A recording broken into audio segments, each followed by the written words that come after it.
শবে বরাতে ভাগ্য নির্ধারণ হওয়ার কথা অনেক ওলামা ইকরাম বলেছেন, তবে লাইলাতুল কদর বা শবে কদরে ভাগ্য নির্ধারণ হওয়ার বিষয়টা অধিকতর বিশুদ্ধ এবং দলিল সমৃদ্ধ, এবং বেশিরভাগ ইমামদের মত সেটা, অর্থাৎ শবে বরাতে নয়, বরং ভাগ্য নির্ধারণ হয় কখন? শবে কদরে।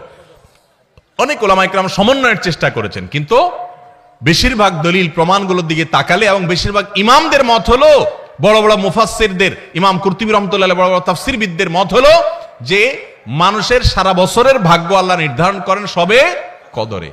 যাই হোক, যখনই আল্লাহ রাব্বুল আলামিন ভাগ্য নির্ধারণ করেন, বিশেষ শবে কদর ঠিক করেন, তার দলিল কি? কোরআনে কারিমে একটা সূরা আছে, নাম হলো সূরা দুখান, আয়াত নম্বর 3 এবং 4। এটার বাংলা অর্থ দেখে নেবেন। আল্লাহ বলেছেন, ইন্না আনজালনাহু ফি লাইলাতিন মুবারাকাতিন ইন্না কুন্না মুনজিলিন, একটি বরকতময় রাতে আমি কোরআন নাজিল করি, ফিহা ইউফরাকু কুল্লু আমরিন হাকিম, সেই বরকতময় রাতে, যে রাতে কোরআন নাজিল হয়েছে, ওই রাতে সব গুরুত্বপূর্ণ বিষয়গুলো ধার্য হয়। বরকতময় রাতে যে কোরআন নাজিল হয়েছে, সেই রাত কোনটা? শবে বরাত না শবে কদর? কারণ কোরআনে সূরা কদরে আল্লাহ বলছেন, ইন্না আনজালনাহু ফি লাইলাতিল কদর, তাই লাইলাতুল কদরে কোরআন নাজিল হয়, আর সেই রাতে আল্লাহ গুরুত্বপূর্ণ বিষয়গুলো ধার্য করে। এখান থেকে বোঝা যায় শবে কদর ভাগ্য নির্ধারণ হয়। যাই হোক, যখনই হয়, আমরা ভাগ্যে যেন ভালো কিছু পাই, আমাদের ভাগ্য যেন সুপ্রসন্ন হয়, নসিবে যেন ভালো কিছু লেখা হয়, বাজেটে যেন ভালো কিছু থাকে, আমরা চাই না? কি করলে আমাদের নসিবে ভালো কিছু হবে? আমরা আজকে কয়েকটি আমলের কথা বলবো। নাম্বার 1, প্রথম আমল হলো ঈমান এবং তাকওয়ার চর্চা করতে হবে সারা বছর জুড়ে।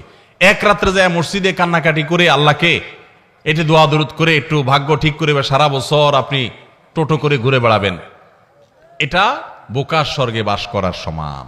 এটা কখনো সঠিক বিষয় না, বরং আপনি ইবাদত বন্দেগী নেকামল সারা বছর জুড়ে করার চেষ্টা করবেন। আল্লাহ বলেছেন, ওয়ালাউ আন্না আহলাল কুরআ আমানু ওয়াত্তাকাউ লাফাতাহনা আলাইহিম বারাকাতিম মিনাস সামা, যদি কোন জনপদের লোকেরা ঈমান আনে আর তাকওয়া অবলম্বন করে, আল্লাহ বলেছেন তাদের জন্য আসমান থেকে আমি বরকতের সমস্ত দুয়ার খুলে দিব। এই জন্য আপনি আল্লাহর প্রতি ঈমান আনবেন এবং হারাম থেকে বেঁচে চলবেন, আল্লাহর নির্দেশগুলো মেনে চলবেন, আল্লাহ আপনার জীবনে বরকত দিবেন এবং আল্লাহ তাআলা আপনার ভাগ্যে ভালো কিছু দিবেন। সবচেয়ে বড় ভালো কিছু পাওয়া হলো মানসিক প্রশান্তি, সেটা আল্লাহ তাআলা দিবেন, জান্নাত তো আছেই। 2 নম্বর আমল হলো ইস্তেগফার করবেন, গুনাহ মাফ চাইবেন, আস্তাগফিরুল্লাহ ওয়া আতুবু ইলাইহি। যারা বেশি বেশি পড়ে, আল্লাহ তাদের রিজিকে বরকত দান করে, ইনকামে বরকত দান করে। আল্লাহ বলেছেন, ওয়া ইয়ামদুদুকুম বিআমওয়ালিন ওয়া বানিন, যারা ইস্তেগফার করে তাদেরকে আল্লাহ সম্পদ এবং সন্তান দিয়ে সমৃদ্ধ করেন, তাদের ভাগ্য ভালো কিছু হয়। এজন্য বেশি বেশি আস্তাগফিরুল্লাহ পড়বেন, আস্তাগফিরুল্লাহ আস্তাগফিরুল্লাহ, যত রকমের ইস্তেগফার আছে পড়বেন।